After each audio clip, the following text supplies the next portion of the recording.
So we have an issue. We have an issue in the Second Amendment community here in San Diego County. And what's going on is the 50th Congressional District. There are two candidates that are running. They have very different views on a lot of different things. There's a lot of different issues that people need to pay attention to. I get that.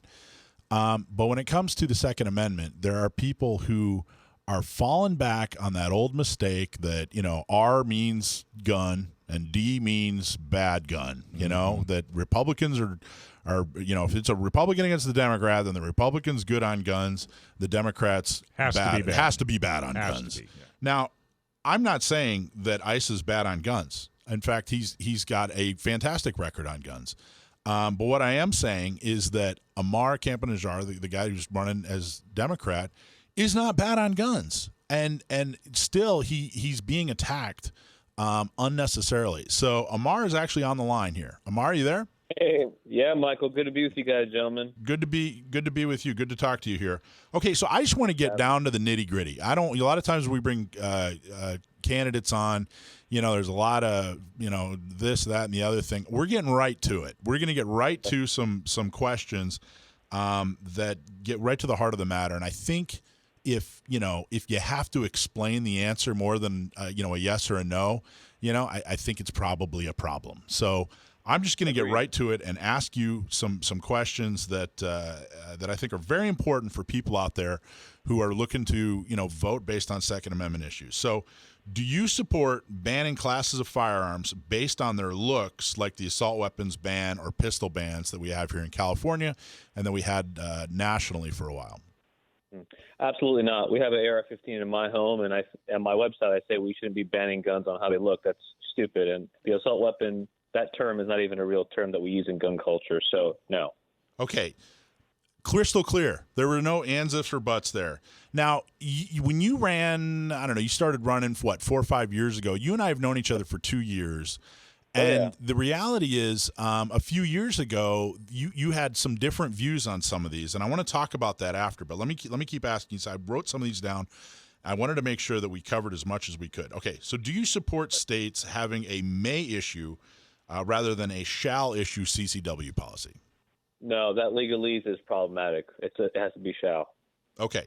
Do you support the idea of suing gun manufacturers over guns being used in crimes? No. Individual liberty, individual responsibility. Okay. Are you against interstate reciprocity for CCWs? No. Okay. Do you support California's ammo background check law, that just passed, the ammo background check law? No. Okay, so do you want any further restrictions on gun owners at all? Any laws, any restrictions?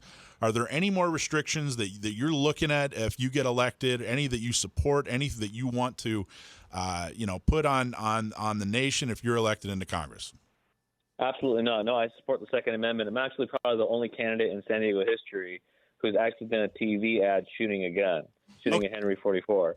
So I support the Second Amendment, and I don't want to add any more restrictions. Obviously, if you're a terrorist or a dangerous criminal, that's different. But for 99.9% of us good, sane, trained, law-abiding gun owners, we should not have any restrictions. Okay, what he just said, sane, trained, law-abiding gun owners. Where did you get that from? In our conversations. In our conversations. So a couple years ago when he ran... Learned a lot from you. Well, and I'm sorry to I don't mean to cut you off, but I know how politicians are, man. You guys will take over the whole segment. So there's some points I need to get across. What are you, a politician, Mike? So the point here is you put out a fantastic commercial. You've actually put out a couple different commercials of you shooting guns. Your lever action, you had a shotgun there. A few years ago when you started running, when you got into politics, all the gun control groups descended on you. And, you were like most other gun owners where you didn't really fully understand the issues. I think that's fair to say. And they present themselves as very reasonable, very, mainstream ideas.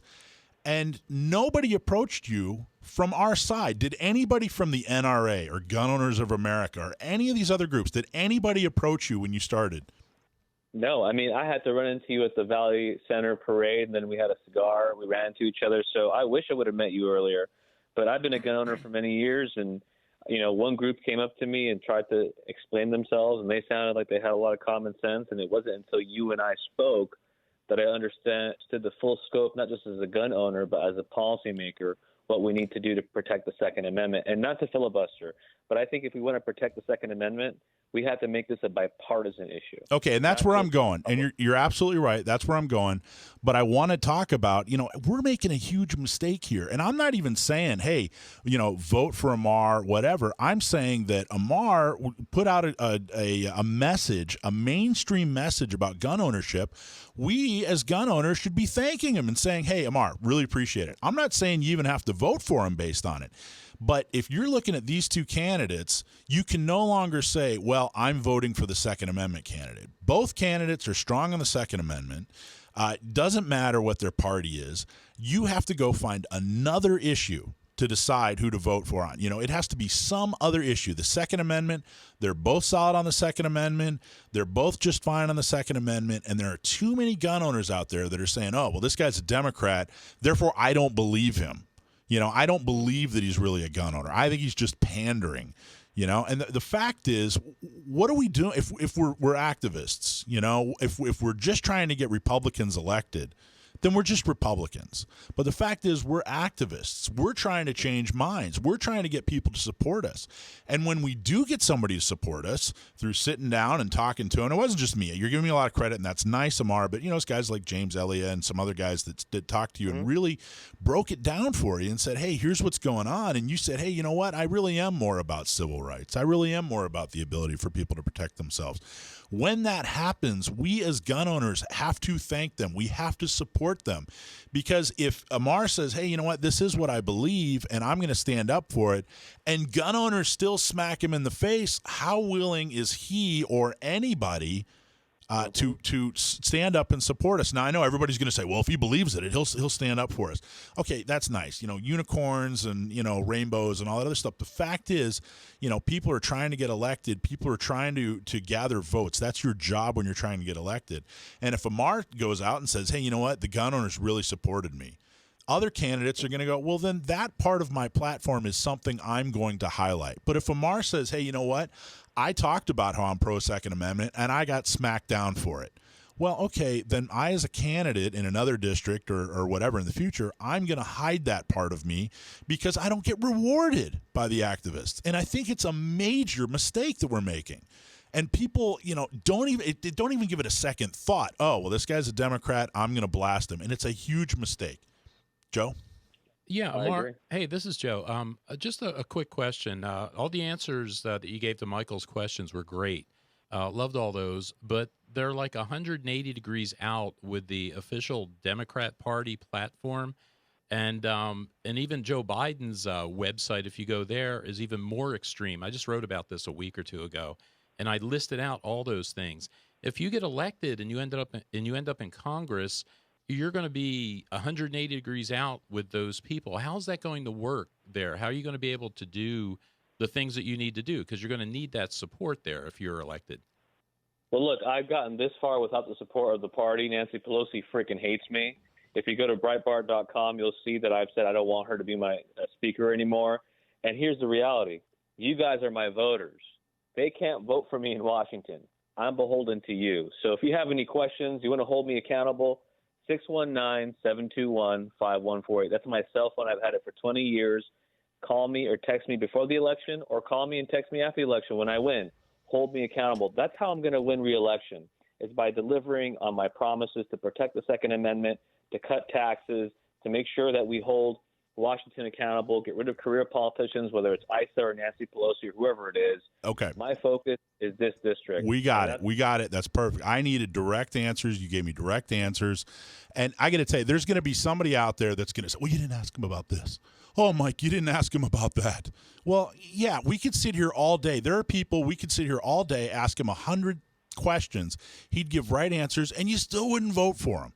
And again, it's not even about voting for him. It's just about support. Hey, you know what, Amar? Thanks, man. Appreciate it. I'm not going to vote for you, but I appreciate you standing up for my rights. It's important, you know?